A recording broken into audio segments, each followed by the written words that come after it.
안녕하세요. 이번 시간에는 EBS 2021년 학년도 수능특강 국어영역문학 현대시 특강 두 번째 시간입니다. 자, 이번 시간엔 김면성의 눈물을 공부할 것입니다. 여러분 이제 공부를 할 때 제일 중요한 것이 배경지식을 활용하면 안 됩니다. 그러면 늘지 않습니다.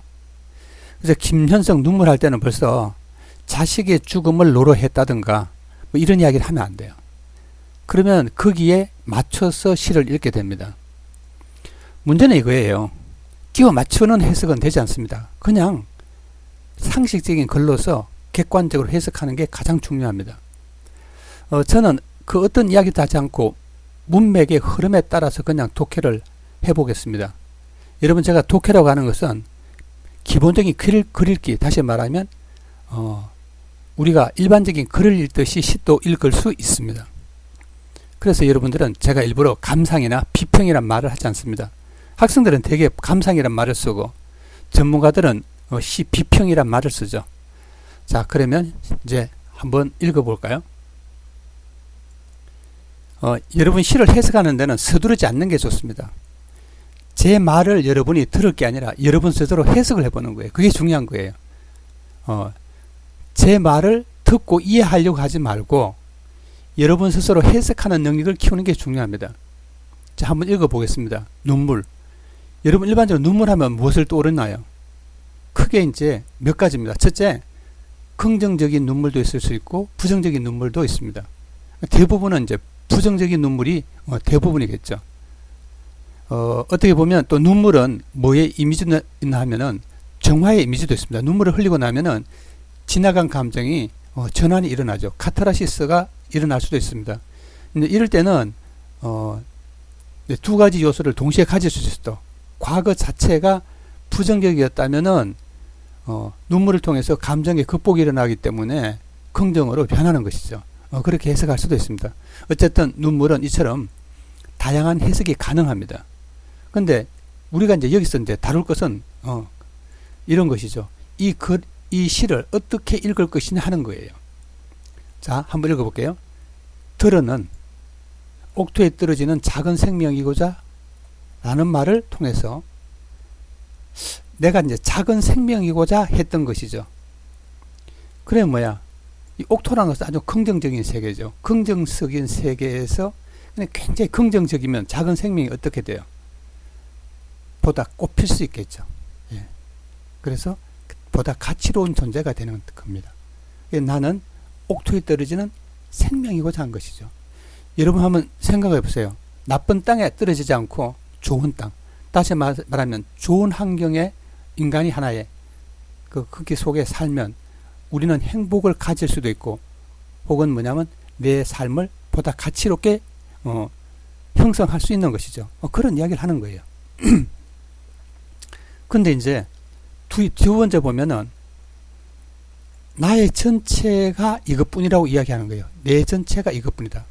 그럼 내 전체는 뭐냐?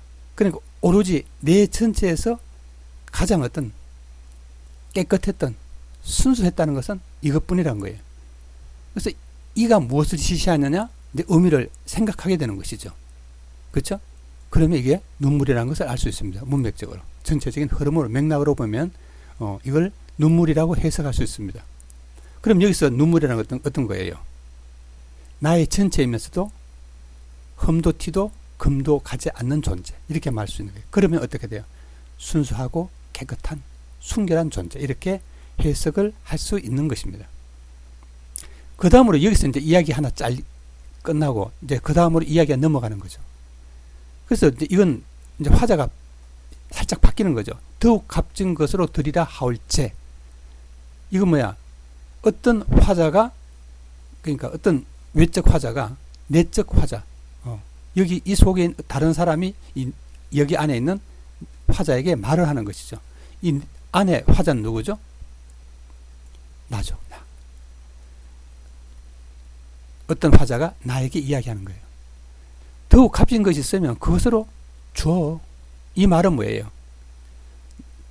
이것 말고 나의 전체인 이것, 눈물 말고 다른 것 더 가치 있는 것을 줘. 그러지 말고 라고 이야기하는 것이죠.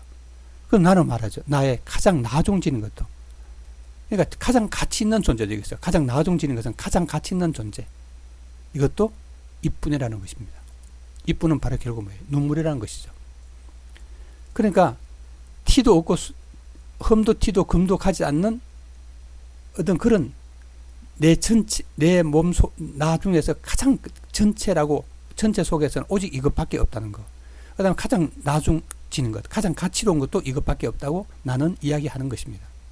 그래서 이야기가 여기서 또 하나 끝나는 거예요. 물론 이건 점층적이죠. 그런 수사적인 이야기는 하지 않을 거예요. 자, 그래서 그 다음으로 보면은, 자, 이 부분이 굉장히 이제 사실 중요합니다. 해석을 잘 하셔야 돼요. 아름다운 나무의 꽃이 시들음을 보시고 열매를 맺게 하는 당신이에요. 당신은 어떤 존재냐? 아름다운 나무의 꽃의 시듬을 보시고 열매를 맺게 하는 게 당신이에요. 이게 절대자죠. 여러분, 이 나무는 다르게 생각하지 마세요. 그냥 거리에 여러분이 늘상 만나는 나무.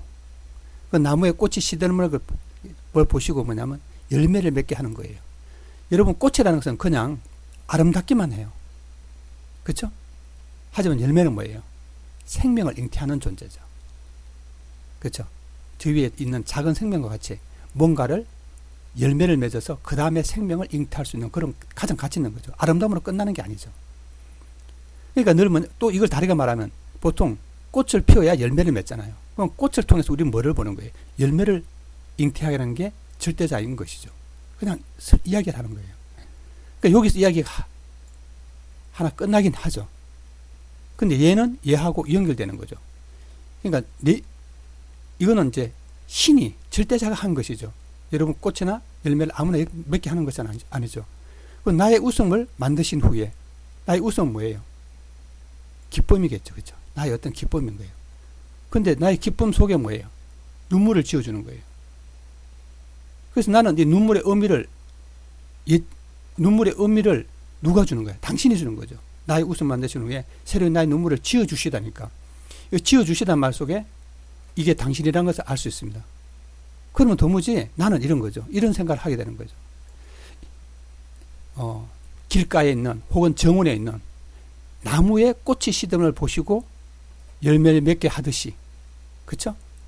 당신이 나에게 웃음을 만드신 후에 눈물을 지어주시는 거 보니까 그 눈물 속에는 열매와 같은 뭔가 가치로운 의미가 있을 것이다 라고 생각하는 것이죠. 이게 이 시의 기본적인 이야기입니다. 제가 이것을 지금 3번째 찍고 있습니다.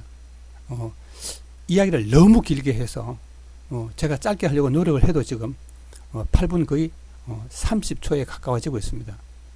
여러분 스스로 천천히 있잖아요. 해석을 하셔야 됩니다. 여러분의 강의를 듣는 게 아니라 독해하듯이 따져야 됩니다. 들으면은 이게 논리적으로 그렇게 되겠구나 라고 생각해야지, 이렇게 그냥 뭐 자습서에나 참고서에 나오듯이 그렇게 밑줄 긋고 이렇게 공부하면은 시간 늘지 않습니다. 자, 다음 시간에 또 현대시는 계속 강의가 됩니다. 감사합니다.